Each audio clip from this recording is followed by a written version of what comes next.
Alors, je suis un petit peu ému de prendre comme ça la parole dans cette vieille maison sans cesse rajeunie, auquel toute une part essentielle de moi-même a toujours été foncièrement attachée. Et quand Richard de Sèze m'a appelé, allô, on m'entend? Quand Richard de Sèze m'a appelé ici pour m'inviter fort aimablement à ce colloque, dans la discussion, un thème s'est présenté à moi, un thème auquel je réfléchis souvent, j'ai souvent réfléchi ces dernières années, qui est un thème de philosophie politique fondamentale. Je suis peut-être un peu désolé de faire de la philosophie politique comme cela. Ce sera peut-être un tout petit peu abstrait, un tout petit peu aride, mais il me semble que c'est une nécessité de revenir à ces notions de base. Et comme point de départ à cette réflexion, je vais prendre le texte le plus classique, le texte le plus connu, le texte le plus évident de Charles Maurras. Ce texte, vous le connaissez, pour certains, j'en suis sûr, à peu près par cœur, puisqu'il se trouve au début, aux premières lignes de la politique naturelle. Il s'agit d'un texte d'une beauté littéraire, d'une force, à mon sens, philosophique peu commune, mais je voudrais lui donner une interprétation qui n'est peut-être pas commune, en tout cas qui m'est propre, et qui ne me paraît pas trahir son auteur, au contraire, mais qui peut-être peut nous ouvrir à des horizons tout à fait intéressants. Alors, je reprends simplement, je ne veux pas relire tout ce texte, mais quelques paragraphes quand même pour nous remettre dans le bain. Vous vous souvenez donc de ce début de la politique naturelle, où Maurras met en scène le bébé, en somme, le petit homme qui ne se donne que la peine de naître. Et voilà, j'attaque le texte. Il est né. Sa volonté n'est pas née, ni son action proprement dite. Il n'a pas dit « je » ni « moi ». Et il en est fort loin qu'un cercle de rapides actions prévenantes s'est dessiné autour de lui. Le petit homme, presque inerte, qui périrait s'il affrontait la nature brute, est reçu dans l'enceinte d'une autre nature empressée, clémente et humaine. Il ne vit que parce qu'il en est le petit citoyen. Son existence a commencé par cet afflux de services extérieurs gratuits. Son compte s'ouvre par des libéralités dont il a le profit sans avoir pu les mériter, ni même y aider par une prière. Il n'en a rien pu demander ni désirer. Ses besoins ne lui sont pas révélés encore. Des années passeront avant que la mémoire et la raison acquise viennent lui proposer aucun débit compensateur. Cependant, à la première minute du premier jour, quand toute vie personnelle est fort étrangère à son corps, qui ressemble à celui d'une petite bête, il attire et concentre les fatigues d'un groupe dont il dépend autant que de sa mère lorsqu'il était enfermé dans son sein. Cette activité sociale donc pour premier caractère de ne comporter aucun degré de réciprocité, elle est de sens unique, elle provient d'un même terme. Quant au terme que l'enfant figure, il est muet infans et dénué de liberté comme de pouvoir. Le groupe auquel il participe est parfaitement pur de toute égalité, aucun pacte possible, rien qui ressemble à un contrat. Ces accords moraux veulent que l'on soit deux. Le moral de l'un n'existe pas encore. On n'en saurait prendre acte en termes trop formels, ni assez admirer ce spectacle d'autorité pure, ce paysage de hiérarchie absolument nette. J'interromps ma lecture pour vous fournir mon interprétation personnelle. Je ne puis m'empêcher en effet de relier ce texte à l'histoire même de la pensée politique, de la philosophie politique. Et pour moi, ce texte intervient en contradiction de la philosophie politique classique telle qu'elle s'est développée à l'âge moderne, je dirais, depuis Machiavel jusqu'au XVIIIe siècle, et notamment à travers ces penseurs fondamentaux du contrat social, que sont Hobbes, Locke ou notre Jean-Jacques Rousseau. Qu'est-ce qui détermine une différence fondamentale, une opposition absolue entre Maurras et toute cette philosophie politique? Eh bien, je dirais que c'est une question d'anthropologie sociale ou d'anthropologie tout court. C'est-à-dire que, contrairement d'ailleurs à un préjugé souvent très répandu qui veut que la pensée dite de droite serait une pensée foncièrement pessimiste, au contraire, dans ce texte s'affirme un optimisme ontologique, anthropologique fondamental. Et le pessimisme, au contraire, il est à gauche, si on s'en tient à ces notions géographiques et parlementaires. Oui, le pessimisme ontologique et anthropologique, il est foncièrement à gauche, et nous le trouvons, à mon sens, de la façon la plus remarquablement exposée chez Hobbes. Hobbes, dans ce grand texte, qui s'appelle Léviathan, qui est évidemment un texte fondamental aussi de la philosophie politique, mais que nous explique Hobbes dans Léviathan, et bien exactement le contraire de ce que Maurras vient nous dire. Maurras vient nous expliquer que la société était en elle-même une sorte de grande providence sociale, et Hobbes nous dit tout le contraire. Hobbes nous dit que l'homme est ennemi de l'homme, et que la société est fondée sur une guerre perpétuelle entre les hommes. Et si on laissait les hommes à leur état primitif premier, enfin je ne veux pas développer tous ces concepts qui nous emmèneraient dans des complications infinies, mais en gros, ce qui précède la société organisée par l'État et en gros le chaos. C'est une société de chaos, c'est une société d'inimitié, c'est une société où on tue son voisin, etc. Il faut donc que la société s'organise pour que l'on passe enfin dans un état de droit, où précisément la violence sera définitivement jugulée. Et c'est à ce moment-là que Hobbes et ensuite les autres vont imaginer ce grand concept de contrat social. Qu'est-ce que c'est que le contrat social? En gros, c'est un pacte qui va lier l'ensemble des hommes de l'humanité. Et dans ce pacte, en fait, les hommes vont se dépouiller de leur liberté native, de leurs droits naturels, pour en investir, eh bien quoi, l'État, enfin, une espèce d'instance auquel ils vont remettre toute la puissance, toute l'autorité, et c'est cette autorité-là qui va instaurer un État de droit en définissant des droits, des droits aux individus. Ce ne sont pas les individus, les personnes, même si, comment dirais-je, on imagine le régime moderne comme celui de l'individualisme pur. Non, ce ne sont pas les individus, les personnes qui sont douées de droits. C'est une sorte de providence étatique qui va définir ces droits.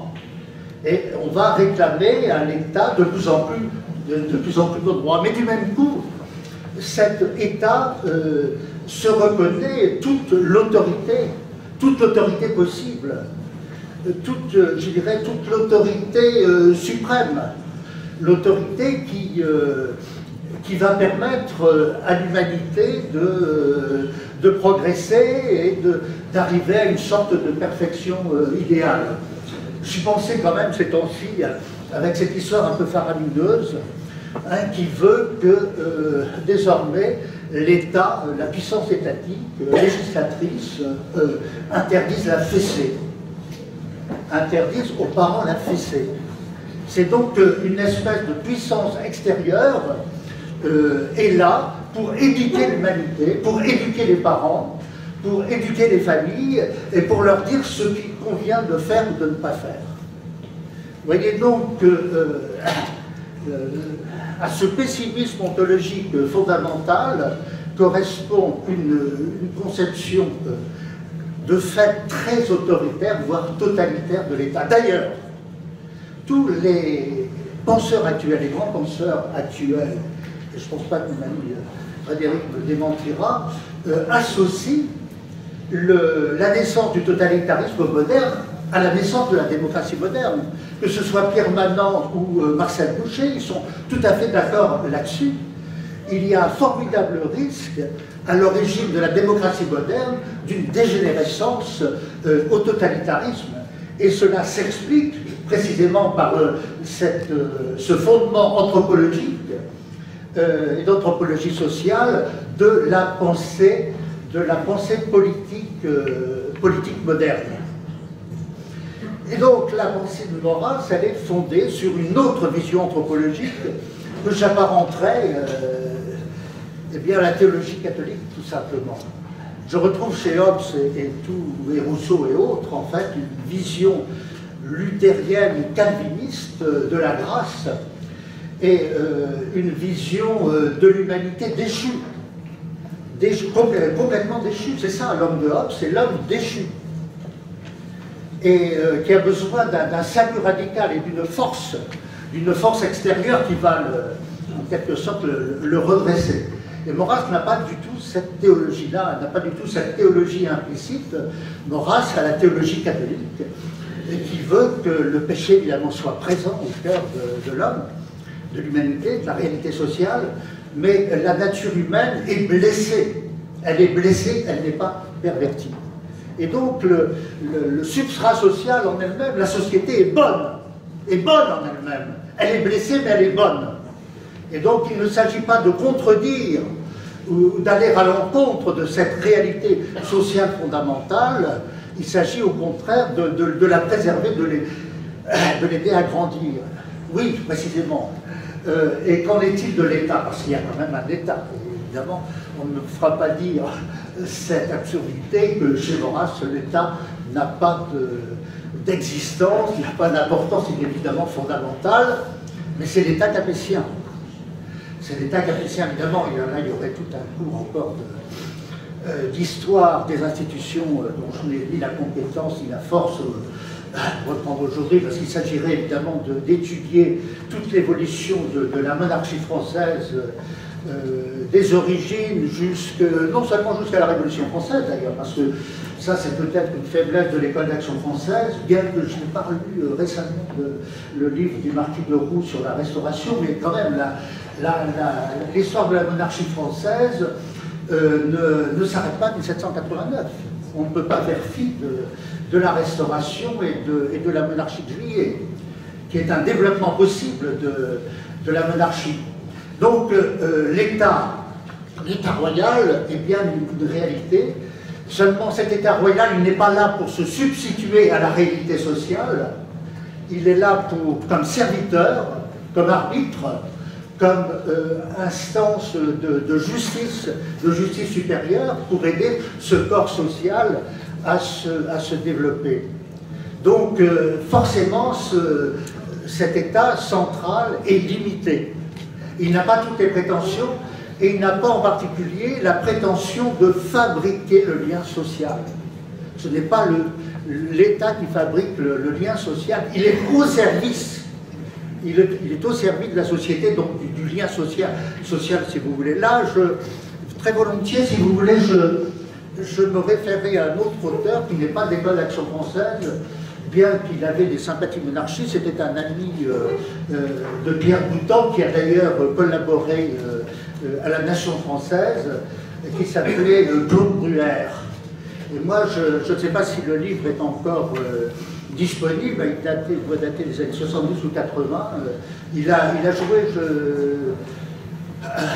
un certain rôle, ce livre a joué un certain rôle pour nous, comment dirais-je, lorsque nous essayons d'assumer un certain héritage avec des amis comme Bertrand Nouman, etc., nous avons été très marqués par ce livre qui s'appelle la raison politique et qui met très très bien tous les concepts en place. Donc ce concept que ce n'est pas l'État qui fabrique la société, mais l'État est au service de la société. Et évidemment, alors à partir de là, il y a toute une réflexion extraordinairement complexe qui s'impose sur le rôle exact de cet État, quelles sont ses missions. par exemple, il y a évidemment dans l'histoire de la monarchie française Colbert et la mission, comment dirais-je, sa mission colbertiste de l'État, dont nous sommes toujours plus ou moins les héritiers. Il y a là d'ailleurs un sujet de querelle avec l'école libérale. Mais donc, il y a toute une discussion à propos du rôle exact, la situation exacte de l'État à l'intérieur du corps social. Mais ce qui est certain, c'est que cet État royal, cet État capétien, il ne se substitue pas à la société, il n'est pas à l'origine du droit. Il peut être créateur du droit, mais il n'est pas à l'origine du droit. Et il n'est pas comment dirais-je, le produit d'une sorte de pacte primitif qui lui aurait remis toute l'autorité, comme chez Hobbes ou chez Rousseau. Non. Il est fondamentalement subordonné à un ordre qui lui est supérieur. Et c'est aussi un sacré problème d'aujourd'hui, ça. De reconnaître par rapport comment dirais-je, au légicentrisme révolutionnaire, républicain, démocratique, reconnaître quelque chose qui est extérieur à la volonté du législateur. Alors là encore, ça nous comment dirais-je, je ne vais pas développer ce thème parce que ça nous entraînerait trop loin, puis j'ai déjà peut-être, j'ai encore quelques minutes. 3 minutes. 3 minutes. Bon. Alors, oui, il y a toute une discussion là-dessus, sur la nature de la démocratie, moderne. Parce que, bon, on peut objecter à ce que je viens de dire à propos de Hobbes et de la philosophie de Hobbes, que les anglo-saxons ne s'y reconnaissent pas complètement, et que le régime américain tel qu'il est défini par Tocqueville, il est d'une essence très très différente, avec un ancrage notamment municipal très important. Il y a aussi le fait que les développements récents de la philosophie politique, avec un Habermas qui fonde tout le régime démocratique sur la discussion. Et là, nous sommes beaucoup plus sur la discussion rationnelle. Et là, nous sommes beaucoup plus dans l'ordre, je dirais, de la philosophie libérale, du libéralisme français tel qu'il s'est développé au XIXe siècle, en opposition avec la Révolution française. Donc nous ne sommes pas exactement dans le même registre. D'où là d'ailleurs des problèmes pour nous aujourd'hui. Et je terminerai par là. Quel pourrait être le visage de la monarchie de demain? Pour moi, c'est problématique, si vous voulez. Bon, je suis quand même d'une histoire, j'appartiens à une histoire. J'ai reçu un certain nombre de témoignages en particulier. J'ai bien connu le comte de Paris, le père du comte de Paris actuel, je l'ai bien connu. Et j'ai entendu à diverses reprises la façon dont le comte de Paris s'exprimait à propos des origines de la Ve République, auxquelles il avait été étroitement associé par le général de Gaulle.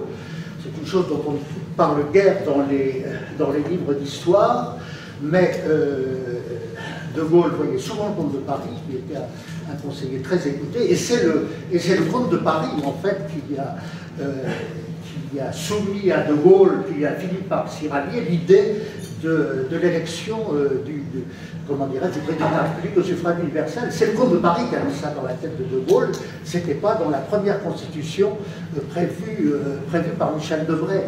Donc le caractère monarchique de la constitution de la Ve République s'explique en partie par la présence du comte de Paris, avec donc un régime de la Ve République qui est tout à fait singulier en Europe.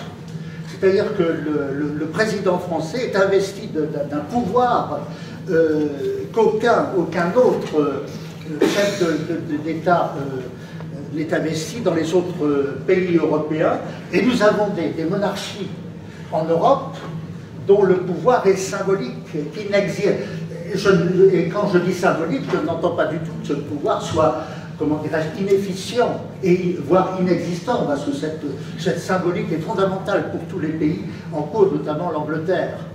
On s'en aperçoit d'ailleurs singulièrement en ce moment. Mais il y a quand même ce problème que je vous pose et dont je n'ai pas la réponse, ce problème donc d'une singularité de la France avec une constitution de monarchie républicaine par rapport à des régimes royaux en Europe qui ne disposent pas du véritable pouvoir. Donc pour moi, c'est comment dirais-je, il y a là une sorte d'équation auquel il s'agit de réfléchir et qui ne manquera pas de provoquer, à mon sens, d'autres développements lorsqu'il s'agira de réfléchir au fondement d'une monarchie moderne, une monarchie moderne au service de l'État, une monarchie moderne antitotalitaire, qui n'est pas là pour inventer le lien social, mais qui est au service de cette société, dont la seule perspective du bien commun.